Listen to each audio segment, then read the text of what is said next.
Hi,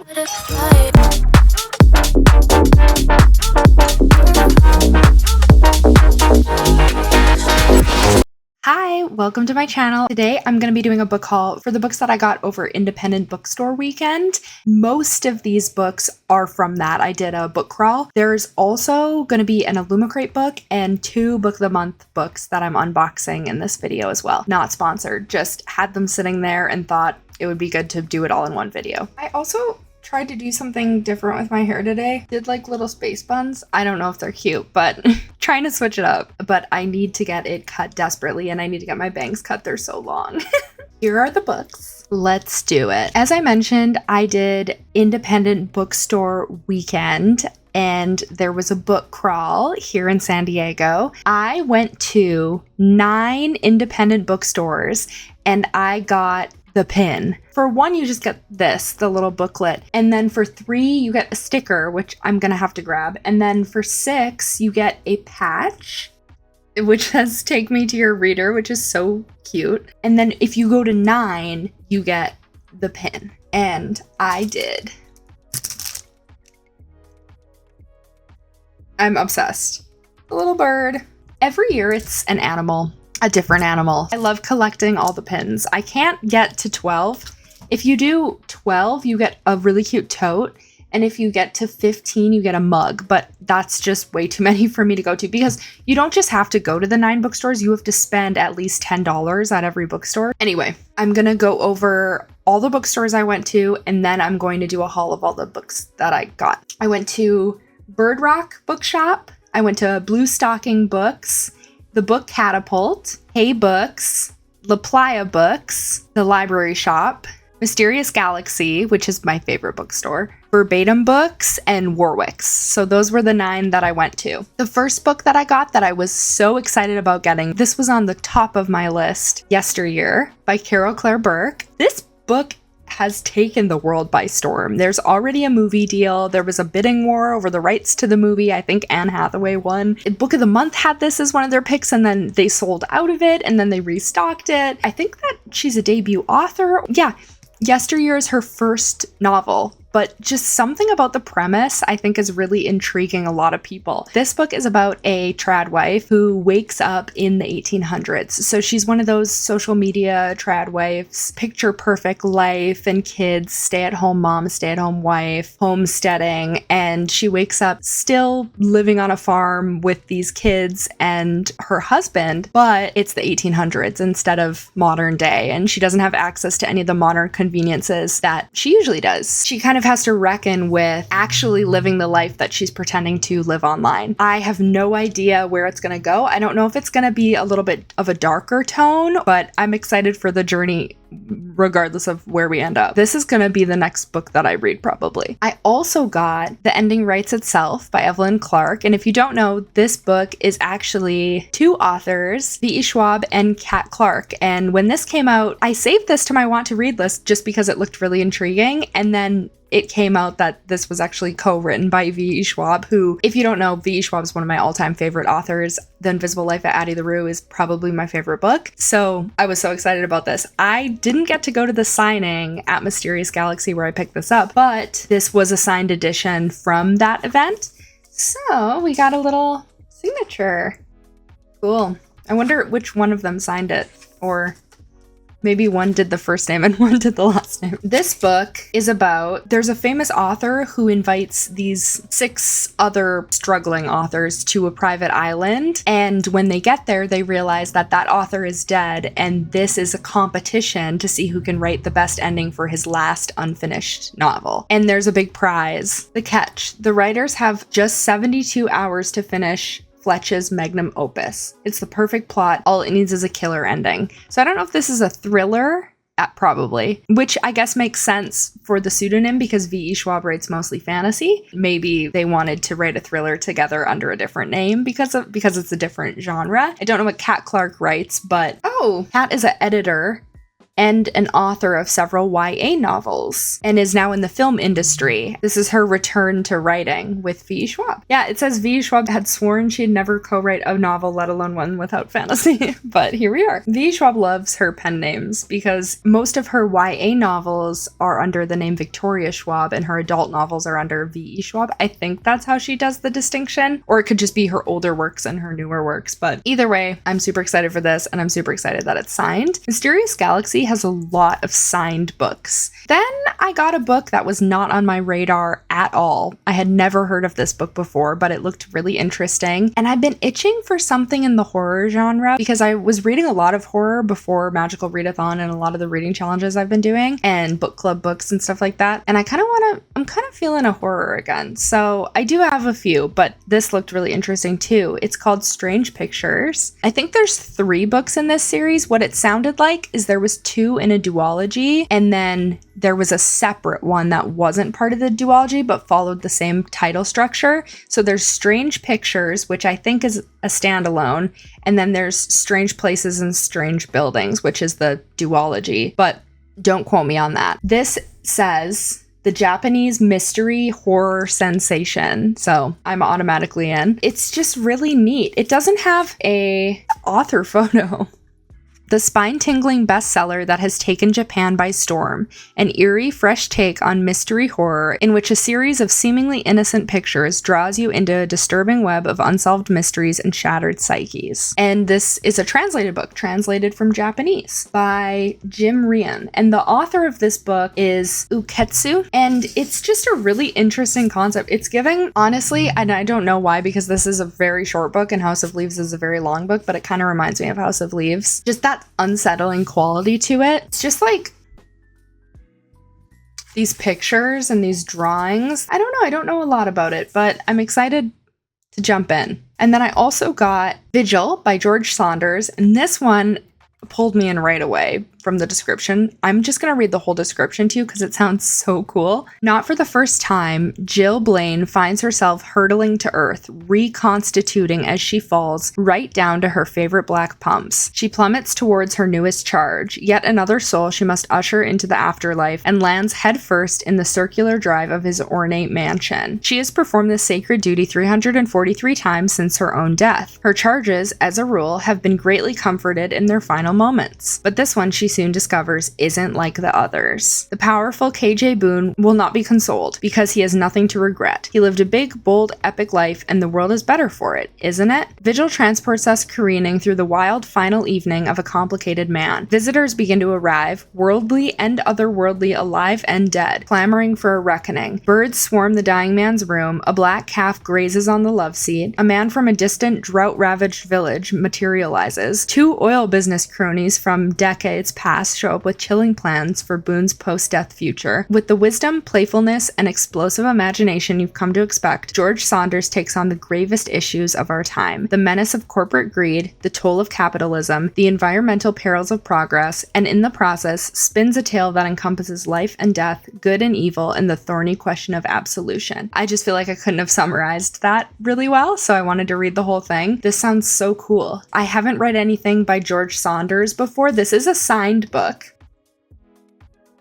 That's super cool. And it's dated. Last but not least, I went to a secondhand store and picked this book up. I have the first one. I actually soft DNF'd it, and I wasn't super interested in continuing the series, but this book was only $10. And so that was the minimum that I needed to spend to get my stamp at this bookstore. So I got it.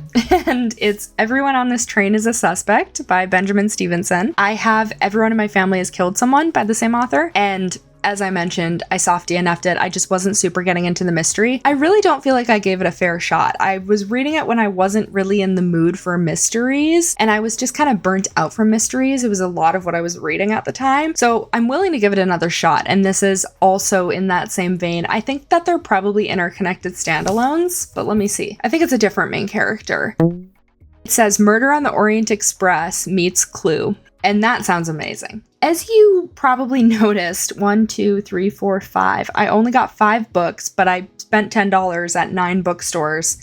I got a few other things. My husband actually got a book, so that was 1. And then for the other 3 stores, I got these little bookmarks because they reminded me of my cats. I have an orange cat and a white cat, but I thought that they were super cute, and it was exactly $10. This I got at the library shop. I remember that. And I also remember where I got this. I got this at Warwick's. This is a cute little journal. I like to physically write in journals for my work to-dos. So I figured the current one I have is getting pretty full, and I figured this would be a good one to have. It's just a simple lined journal.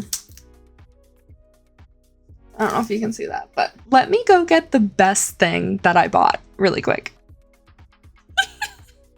And then on the spine, it says, cute little book plushie. That's the last thing I got. Let's get to the book boxes. We've got Book of the Month. I've actually had my Book of the Month subscription paused for quite a while, so I was able to get 2 books because I had so many credits saved up. I love Book of the Month. Sponsor me. I'll do an ad read. I'm already opening it. Sponsor me. Thanks. I know I have like 18 subscribers, but let's get this open. Oh, I forgot what books I bought. Okay, yeah.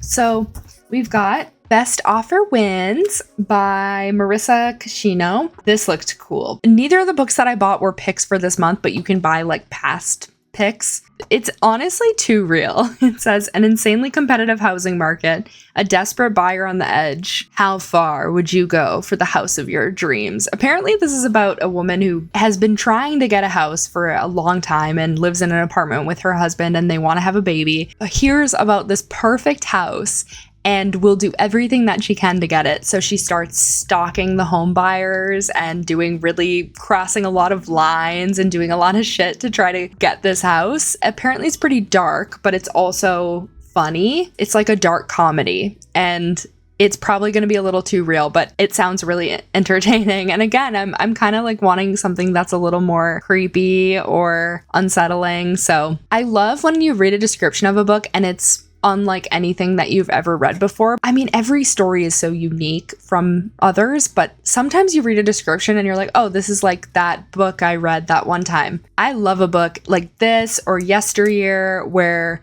you read it and you just think, I have never read anything like this before. So creative. If you watched my LA Times Festival of Books vlog, you will be excited about this one, because when I went to that festival, I got the signatures for Meg Schaefer and Kaylin Josephson. And Kaylin Josephson, I still have not been able to get her book, but I was able to get Meg Schaefer's new book as one of my Book of the Month books, The Book Witch. So that's super exciting. I read The Wishing Game, and I have The Lost Story, but I haven't read it.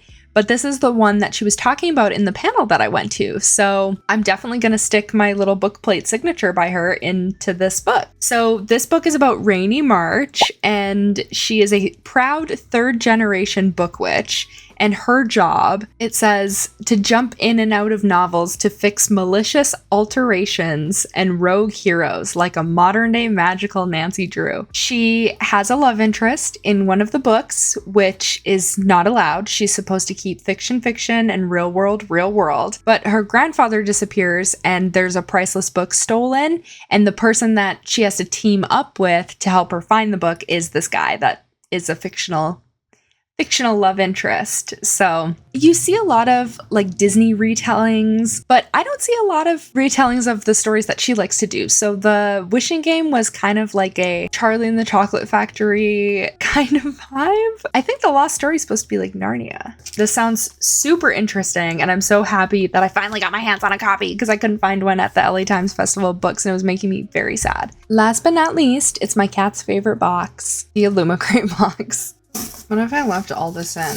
You just had to watch me pick out a box because I was too stubborn to go get scissors. I'm thinking about switching to just the book subscription, but for now, I have the whole thing. The April theme is Fairy Bargains. I know it's May, but I get this kind of late in the month, and it also just sat by my front door for a really long time. I have no excuse. It actually probably got here very early on in April.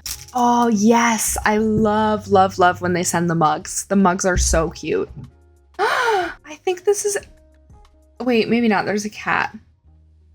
I I'll say, I think this might be Emily Wilde. It kind of looks like it's Emily Wilde and Wendell Bamblebee and her dog. Yeah. Emily Wilde's Encyclopedia of Fairies. I knew it immediately. You got Emily and Wendell, and then there's her dog Shadow. And I don't remember there being a cat, but is there a cat in the book? I just read Map of the Otherlands. Maybe the cat is in the third book. Or maybe I'm totally forgetting a cat, which how dare I ever? I would never.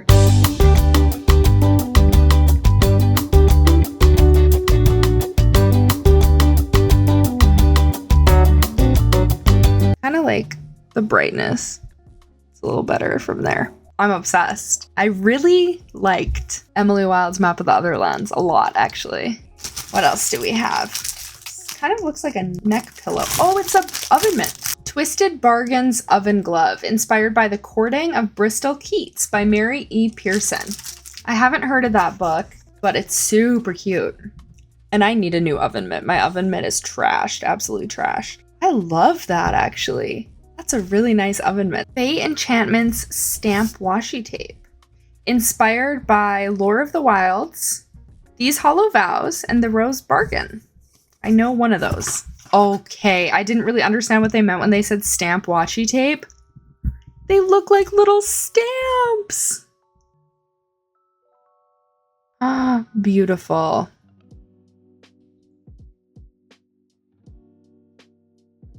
Amazing. And I've been recently getting back into reading journaling, so that's going to be so awesome to use. Let me know if you want to see a video of me going through my reading journal. I have a few of these. I haven't done them. Fairy Bookshelf Cross-Stitch Bookmark Kit. Oh, wait. They sent 1 or 2 cross-stitch kits before this, but not specifically a bookmark cross-stitching. What did I say? Hi, Kiwi. I'm actually going to the park with some friends after this, so maybe I will bring my cross-stitching kit. Oh, stop. I'm 100% gonna do this. That's so fun. Cross-stitch Make a Bookmark. This is a banger box. This is a really solid box. I think the last thing that we have is the book. It's called Thistlemarsh by Maria Corrigan. And if you've never seen an Illumicrate book before, they are beautiful. So I'll show you every part of the book. Hi, Kiwi.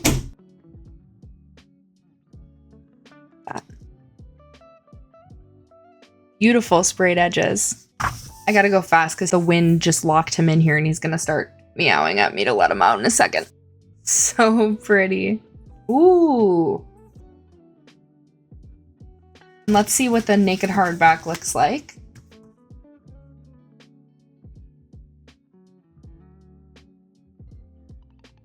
Fairies disappeared over 100 years ago as suddenly as slipping through a doorway. It was only the very foolish or the very determined who held out hope for their return. In the wake of World War I, the world is a decidedly unmagical place. Mouse Dunn once dreamed of becoming a fairy anthropologist, but with one telegram, her world shattered. At the sum, her cousin Birdie's body disappeared into the mud, and her brother Roger came home with devastating shell shock. It was time she knew to put aside childish dreams. Interesting. So it takes place kind of like real world historical fiction. Obviously, fairies aren't real. Sorry to break it to you, but it's a real time in history, you know? Then Mouse receives news that her uncle has left her Thistlemarsh Hall, a crumbling manor in the English countryside, once blessed by the Fairy King himself. But there's a catch. If Mouse does not rehabilitate the house in 1 month's time, she will forfeit her inheritance and any hope of caring for her brother. It looks impossible until a mysterious fairy appears with a proposition. Mouse knows better than to trust a fairy, especially one so insufferably handsome and arrogant.